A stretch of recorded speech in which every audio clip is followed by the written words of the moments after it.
circule, la nuit, lorsqu'il n'y a aucun éclairage public, je dois utiliser les feux de route, sauf si je suis ou si je croise un autre usager. Sauf indication contraire, une limitation de vitesse prend effet à partir du panneau jusqu'à la prochaine intersection. La voie de droite est réservée à ceux qui s'insèrent depuis l'intersection visible dans le rétroviseur, mais la limitation s'adresse à tous afin d'aborder les feux de manière sereine.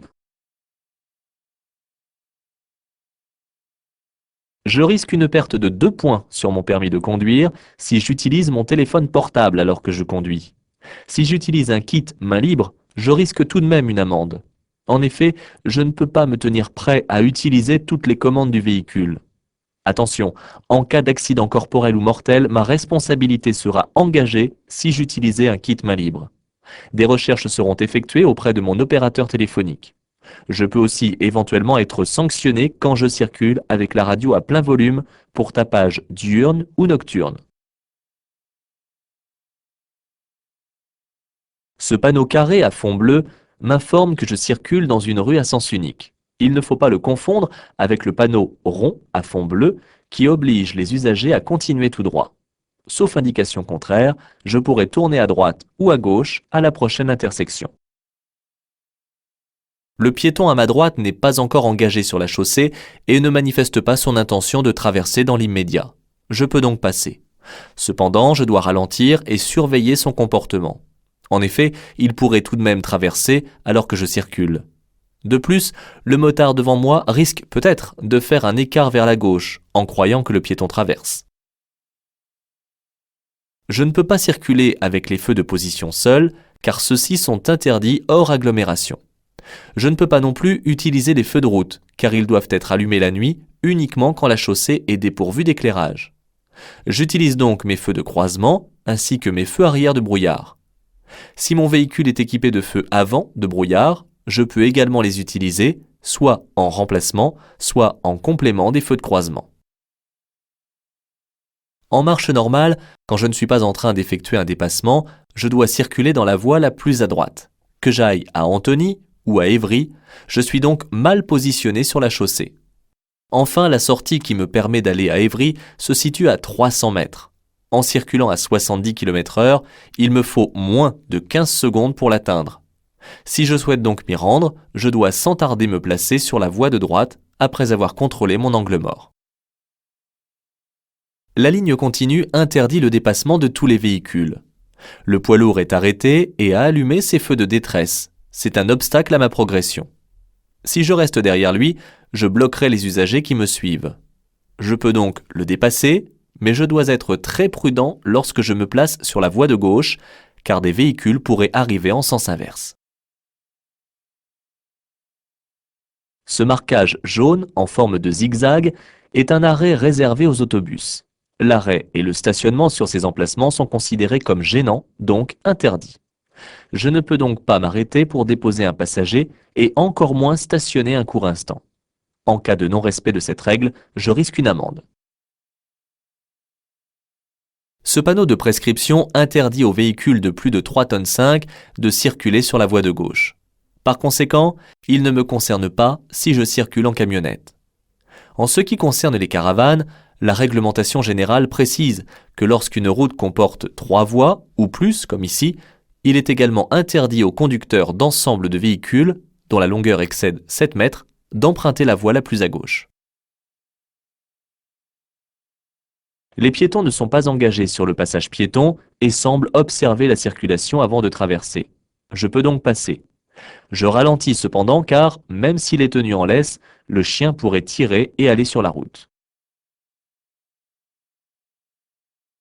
En marche normale, je dois circuler dans la voie la plus à droite. Mais en regardant dans mon rétroviseur intérieur, je m'aperçois que la voie de droite est une voie d'insertion. Le panneau « Céder le passage » me le confirme. Je n'ai donc pas à circuler dessus puisqu'elle permet aux véhicules de s'insérer dans ma voie.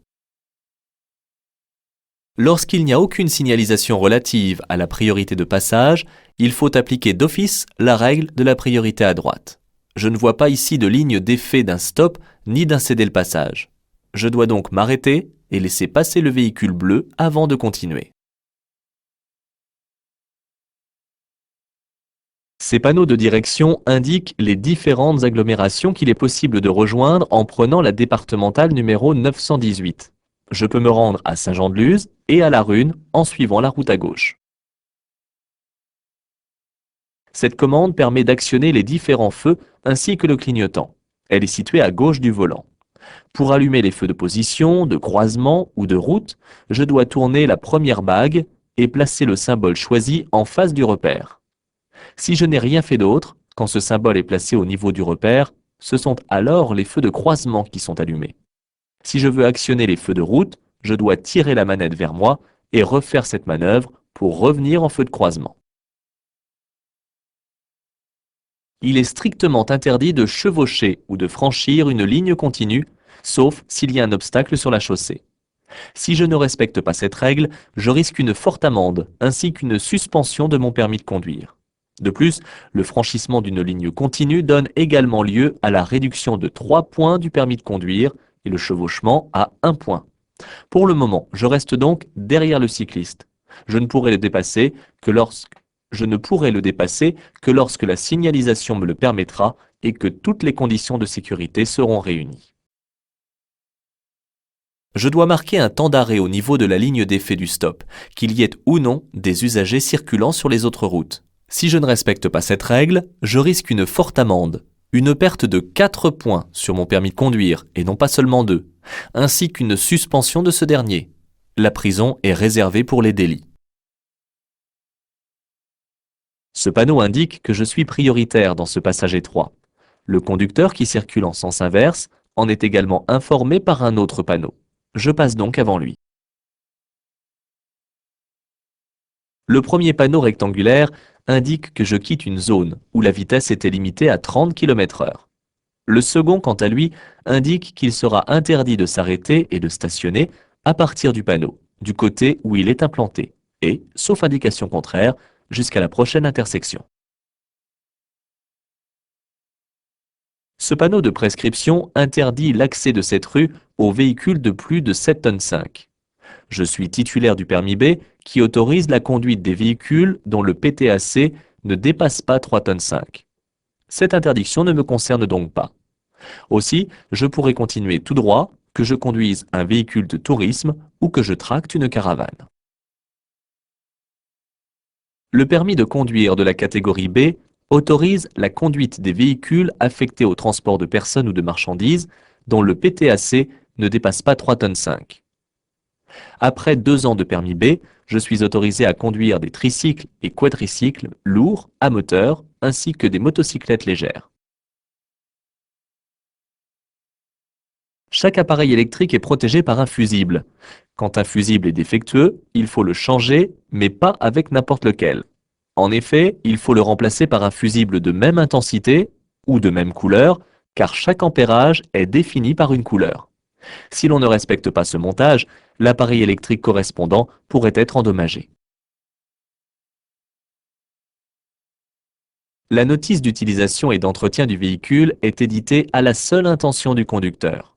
En effet, elle lui permet de mieux connaître son véhicule et son utilisation technique et de faire face aux opérations qui ne requièrent pas l'intervention d'un spécialiste. L'arrêt et le stationnement sont interdits à partir du panneau d'interdiction, et ce jusqu'au panneau d'entrée de zone comme le précise la ligne continue jaune sur le trottoir. Ensuite, le stationnement sera autorisé mais limité dans le temps et payant jusqu'au panneau indiquant la sortie de zone. La ligne de rive continue à ma gauche indique que je circule sur une chaussée à sens unique. Les 2 voies sont donc réservées à mon sens de circulation. Malgré cela, je ne peux pas effectuer de dépassement immédiatement, car en effet, j'aperçois dans mon rétroviseur intérieur un véhicule qui est en train de me dépasser. Quand ce dernier aura terminé son dépassement, je pourrai alors me placer sur la voie de gauche, après avoir pris soin d'effectuer tous les contrôles nécessaires. Ce panneau de prescription interdit aux véhicules affectés au transport de marchandises de plus de 3,5 tonnes de dépasser tous les autres véhicules, excepté les 2 roues sans sidecar. Cette interdiction ne me concerne donc pas. Si je souhaite dépasser un usager dans le tunnel, je devrais redoubler de vigilance. En effet, même si le tunnel est éclairé, la visibilité est réduite et il est situé en pleine courbe. Le panneau de danger m'informe qu'à 150 mètres, j'aborderai un carrefour à sens giratoire. Avant de m'y insérer, je devrais laisser passer tous les usagers circulant déjà sur l'anneau et venant de gauche, y compris les cyclistes. S'il n'y a personne, je pourrai alors m'insérer sans avoir à m'arrêter.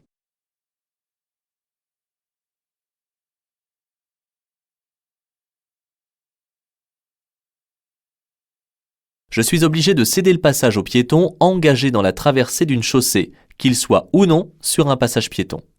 Si je ne respecte pas cette règle, je risque une forte amende, une perte de 4 points sur mon permis de conduire, ainsi qu'une suspension de ce dernier. Sauf indication contraire, la vitesse est limitée à 30 km/h à partir du panneau, et ce jusqu'à la prochaine intersection. En effet, le panneau de prescription n'est pas inclus dans un panneau d'entrée de zone. Ce panneau de prescription interdit temporairement le dépassement de tous les véhicules à moteur, excepté celui des 2 roues sans sidecar.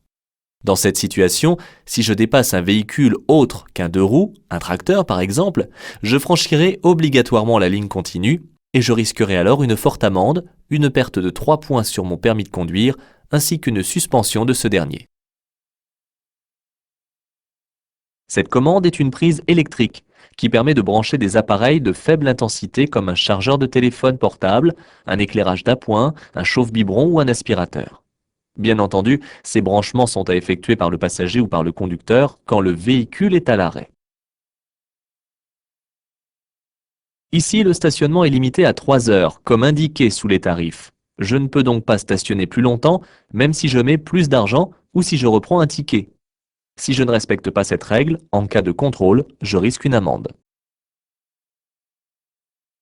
Je ne peux pas dépasser le véhicule blanc par la droite, car la voie de droite est une voie d'insertion. De plus, il est interdit de dépasser par la droite. Si je souhaite dépasser le véhicule blanc, je dois donc attendre que le véhicule gris que j'aperçois dans mon rétroviseur m'ait dépassé. Ensuite, après avoir contrôlé mes rétroviseurs ainsi que mon angle mort, je pourrai me placer sur la voie de gauche. Ce panneau indique que je circule sur une route à caractère prioritaire. Les autres usagers devront donc me céder le passage jusqu'à ce que je rencontre le panneau qui met fin au caractère prioritaire de la route. Malgré cela, il faut tout de même ralentir. En effet, je dois toujours rester vigilant en abordant une intersection, que je sois prioritaire ou non.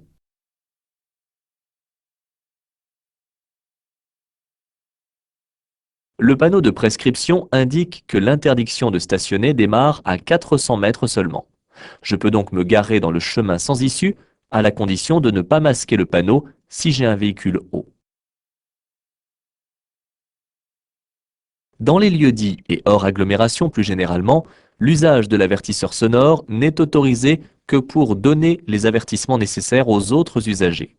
En agglomération, l'usage de l'avertisseur sonore n'est autorisé qu'en cas de danger immédiat. Les signaux émis ne doivent pas se prolonger plus qu'il n'est nécessaire. En cas de non-respect de cette règle, je risque une amende. En règle générale, la vitesse est limitée à 50 km/h en agglomération. Cependant, celle-ci peut être supérieure, sur décision du préfet, sur les sections de route où les accès des riverains et les traversées des piétons sont en nombre limité et sont protégés par des dispositifs appropriés. Cependant, il s'agit alors d'une limitation à 70 km/h. Ici, je circule hors agglomération, mais l'environnement exige un ralentissement à 60 km/h. Ces bornes sont implantées de façon à rendre les intersections plus visibles. Elles n'indiquent en rien la règle de priorité à appliquer aux intersections. Ici, la camionnette est arrêtée devant la ligne d'effet d'un stop. Je n'ai donc pas à lui céder le passage. Cependant, je ralentis toujours par mesure de prudence en abordant une intersection. À partir de ce panneau de prescription, ma vitesse sera limitée à 30 km/h et, sauf indication contraire, jusqu'à la prochaine intersection. Les panneaux qui indiquent une entrée de zone à vitesse limitée sont différents. À l'intérieur d'une zone 30, la limite de vitesse est alors valable jusqu'au panneau de fin de zone. Je circule apparemment dans une rue à sens unique et le stationnement s'effectue de chaque côté dans les emplacements délimités. Placé ici, le panneau indique que j'entre dans une zone où le stationnement est payant et limité dans le temps. Il concerne donc cette rue de chaque côté, mais également les autres rues. Un panneau de couleur grise m'avertira quand je quitterai cette zone.